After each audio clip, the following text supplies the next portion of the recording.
وقيبتني بوغا New Concept English Practice and Progress.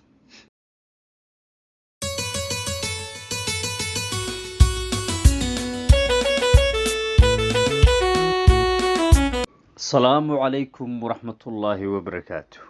Welcome back to English with Susman Official Channel. Passage 23 waa sheekadii 23aad ee buugga New Concept English Practice and Progress. A new house waxaa ciwaankanaga ah a new house, guri cusub. I had a letter from my sister yesterday. Waxaan waraaq ka helay walaashay shalay. I had a letter.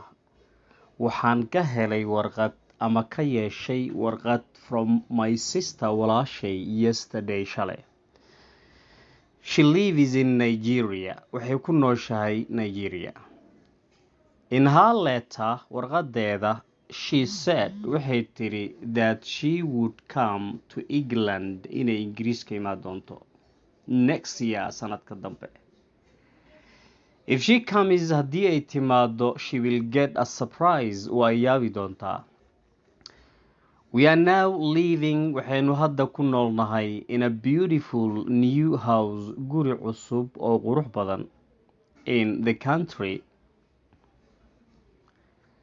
Work on it had begun. Shaqada waxay ka bilaabatay before my sister left, inta aysan walaashay tegin ka hor.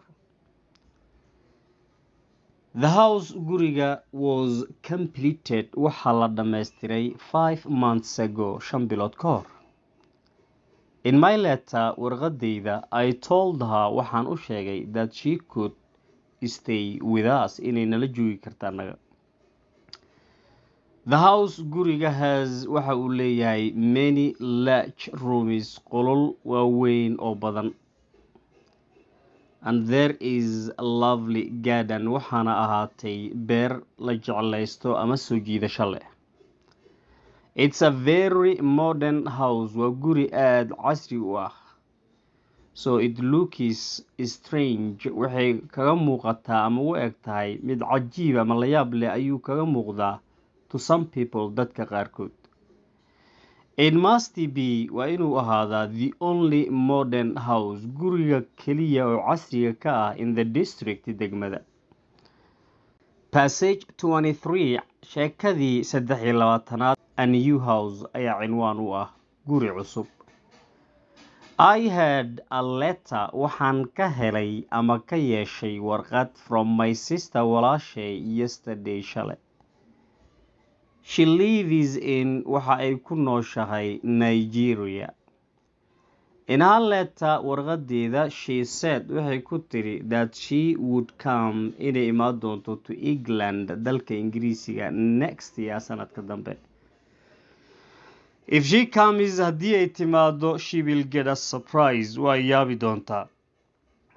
We are now hadeertaan living in, waxaynu ku noolnahay a beautiful new house, guri cusub oo qurux badan in the country, miyiga.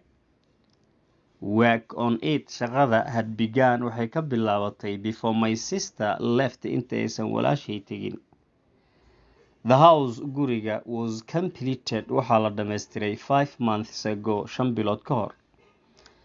In my letter, warqadeyda, I told her waxaan u sheegay that she could stay, inay nala joogi karto with us annaga. The house, guriga, has wuxuu leeyahay many large rooms, qololo waaweyn oo badan. And there is, waxaana ahaatay, a lovely garden, beer soo jiidasho leh ama la jeclaysto. It's a very modern house. Waa guri aad casri u ah. So it looks, wuxuu u egyahay strange, mid cajiib ama la yaab leh to some people, dadka qaarkii. It must be the only modern house. Waa inuu ahaadaa guriga keliya oo casriga ka ah in the district, degmada. Comprehension, praises, fahanka kooban, and composition iyo curiska. Answer ka jawaab these questions, su'aalooyinkani, in not more than aanan ka badnayn 50 words, konton eray. What will your sister do? Maxay walaashaa samay doontaa next year sanadka dambe?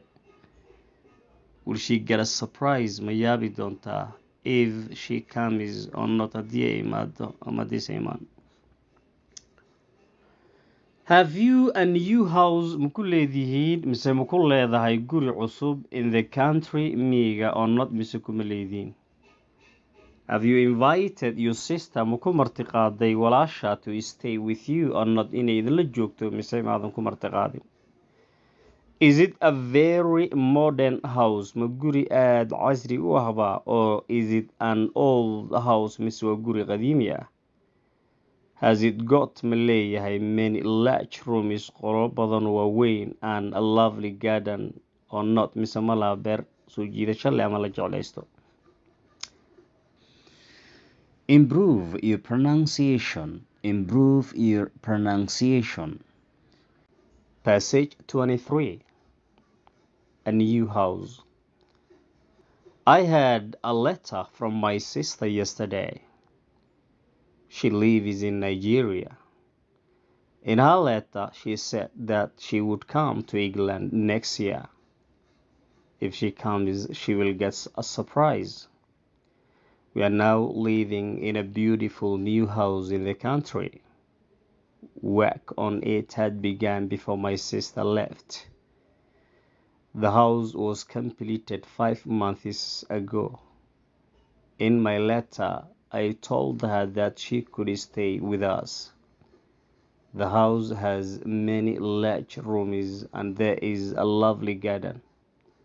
It's a very modern house, so it looks strange to some people. It must be the only modern house in the district.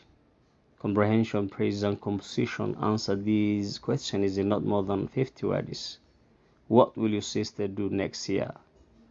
Will she get a surprise if she comes or not?